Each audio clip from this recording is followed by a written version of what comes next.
Benguet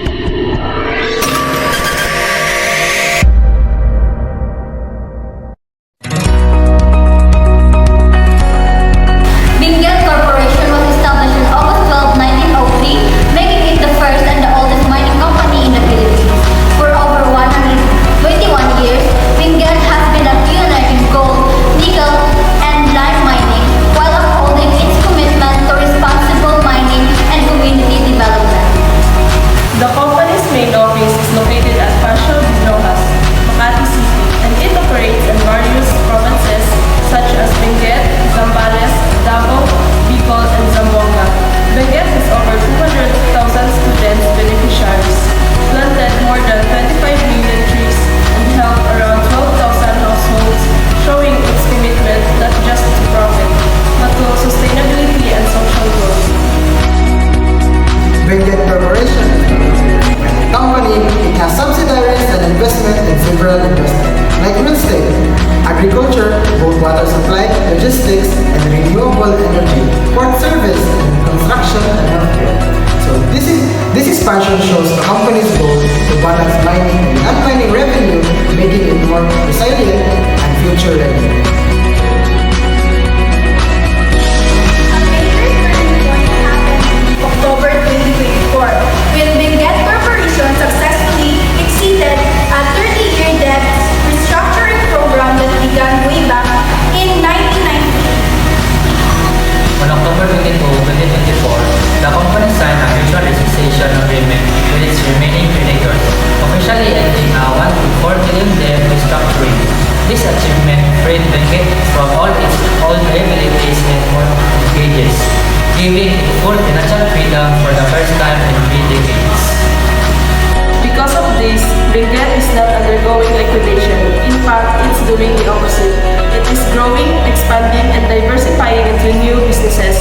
The company even announced its first dividend payout in more than 30 years, last December 2024, a clear sign of financial recovery and confidence. After settling its debt, Benguet Corporation attracted new investors and funding. One major deal was 440 million private placement invested from Red Earth Mineral Resources Corporation. This fresh capital supports the company's ongoing expansion in agriculture, real estate, renewable energy, and water projects. Benguet reported a net income of 436 million in 2024, and for 2025 is already showing a stronger profit mainly because of high gold price that opposite lower nickel sales. This gives Benguet a positive financial outlooks for the upcoming years. Let us now look at the Sampay financial data for the June 30, 2025 quarterly report in 1,000 pesos. The amount of the current asset was 4,150,066 pesos. The total assets was 11,690,225 pesos. The current liabilities was 545,357 pesos.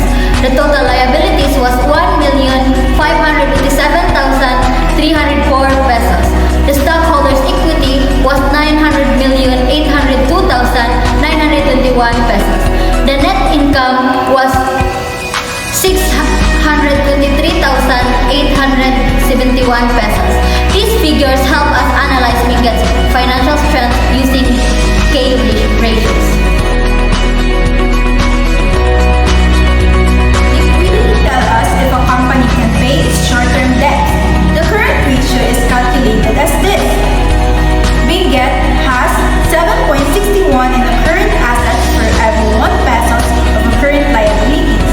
A healthy company usually has a ratio of 2.0, so 7.61 means Benguet is extremely liquid. This shows the company can easily pay its short-term obligation while still having plenty left to reinvest in its operation and new ventures. Next, let's look at the debt of equity ratio, which measures how much of the company's financing comes from debt. This means Benguet only uses 0.16 pesos of debt for every 1 pesos of shareholders' equity. That's very low, a clear result of successfully paying off its debt.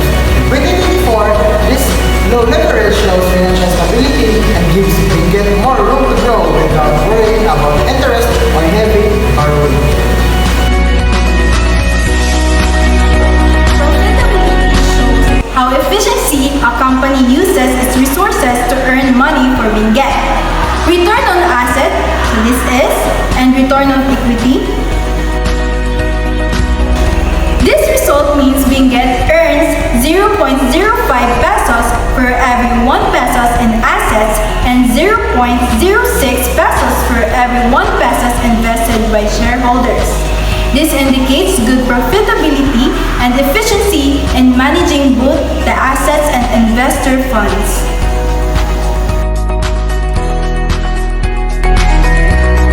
So this is the summary of ratios. So we have ratio, results, and interpretation. The current ratio is 7.61. It is excellent liquidity. The second one is debt to equity, 0.16. It is very low debt level. And we have ROA, 5.48%. Efficient asset use. And the last one is ROE. It is 6.37%, stable profitability. In summary, Benguet is in a strong financial position. It's highly liquid, has very little debt, and it's consistently profitable. This ratio confirms that the company's turnaround has been successful and it's ready for growth. Looking ahead, Benguet Corporation plans to grow in both mining and non-mining sector. It's developing green metal project to support the global shift to renewable energy and sustainability. The company is also exploring opportunities in public infrastructure, construction, logistics, and ecotourism. Those industries are supported by the government incentives, making them promising areas for expansion. Benguet's long-term goal is to become a fully diversified conglomerate, achieving a healthy balance between mining and other growth industries. The reasons are clear.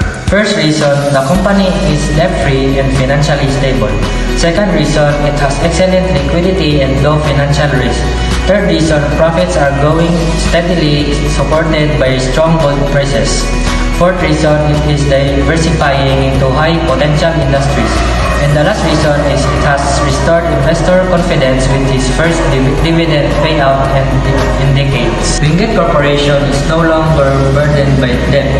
It's now in a position of strength and opportunity. It makes it safe and promising investment for 2025 and beyond. In conclusion, Benguet Corporation's story is one of the resilience and renewal. After decades of restructuring, it is now debt-free, diversified, and growing stronger each year. Its financial ratios prove that the company is stable, efficient, and profitable. With its new ventures and positive outlook, Benguet is ready for a new era of growth. We believe Benguet Corporation represents a bright and sustainable investment opportunity for those looking to support responsible